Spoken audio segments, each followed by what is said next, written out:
Hi, my name is Charlie Nussbaum, and I'm the president of the Stockton Economic Society. We'd like to join you back at the South Jersey Pulse to talk more about what's going on in Atlantic City. Today we have an employee and longtime resident of the South Jersey area, Juan. Juan is also a student here at Stockton studying economics and with the aspirations for law school. How long have you lived and worked down here in South Jersey? Let's see. I got to the States in 1995, and I've been living in the area since then, so I've been here almost 20 years. Oh, wow, and have you worked down Yes. here for the full 20 years? Yes, it took me a couple months to find a job, but I found a job like technically really fast compared to how it is now.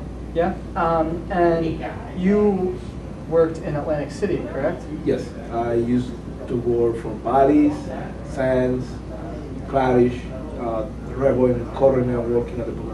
Oh, you still work there today. Got it. Cool. So in your 20 years being here, you have a lot of experience. You've seen a lot of things change. Yes. So how, like, kind of from an insider's point of view, how have you seen the industry as a whole evolve since you started working down It used to be easier to get a job, even if you didn't speak the language. When I first came to the state, I didn't speak English at all. And you could get a job in the back of the house. So, like, I started working as a kitchen utility. And then once I learned a little bit, I transferred as a food runner at the buffet at the San Casino. Getting a job as a dealer, it was easier too. Although at first you couldn't work at two different places as a dealer, you could moonlight, you can only work at one house. But then they opened it and you just need to apply. It was really easy to get a job compared to what it is now. It's a lot harder now. Yes. So having worked in the gaming industry, I mean, I'm sure you think that it brings some good things to the area. What types of things do you think it helps out with around South Well, Jersey tourism? being an immigrant, I like that I bring diversity. I met people from all over the world in my job.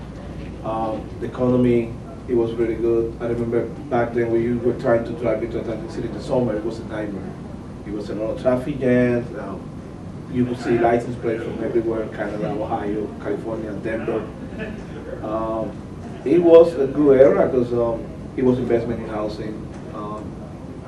You could study different things. Like you could study for being a casino dealer, and the casino will offer you some cash back if you took classes that were hospitality, like cooking or dealer.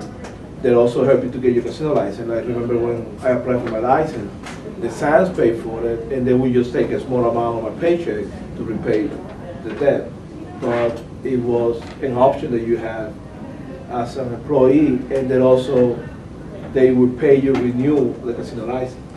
Well, gotta still do it, and I've seen some of the other houses still do it if you've been there for a long time, but I don't see anybody had the program where you use the casino to apply for the license. Well, now we don't have a control commission, so not really you needed that renewal anymore. So do you think that it had any negative impacts on the area, or mostly positive? I think mostly positive. Mostly positive, Yeah. So with regards to a lot of the recent casino closings, you know, could you guys see it coming, or was it totally out of left field? I think we, as an employees, we could see it coming. We didn't see it would be that many at the same time, but we could see that the smaller casinos won't be actually not being able to invest back because of they were losing money, and they couldn't keep up, I guess, with the bigger properties of Bugada, Harris, and we could see it coming, but I didn't think anybody saw it coming so many of them at the same time. Right. So what types of things, if anything, do you think could have been done to prevent all of this from happening? I don't say it could have been completely prevented, because a lot of people complain about, let's say, the smoking ban or the casinos having this crazy parking fees or the employees being mean and stuff like that. If you look at it, the main point that dropped down after the city's competition, before you didn't have any casino around unless you went to Vegas. Now you have Maryland, Philadelphia, New York has a slot machine. You have so many options now that I don't think could have been prevented.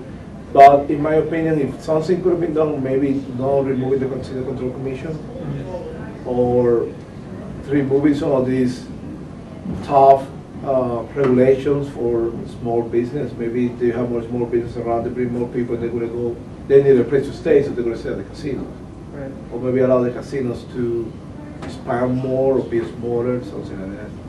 So then moving forward, what actions do you think, Atlanta County and New Jersey as a whole should be taking to rebuild the industry down here?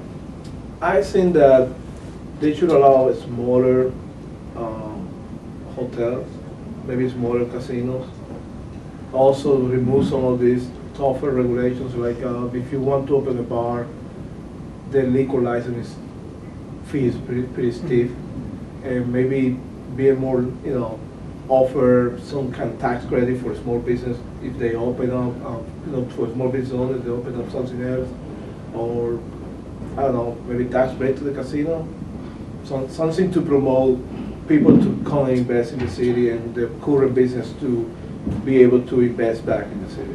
Well, Juan, thank you for talking to me. Thank you, Charlie. And thank you all for joining us, and I hope to see you next time.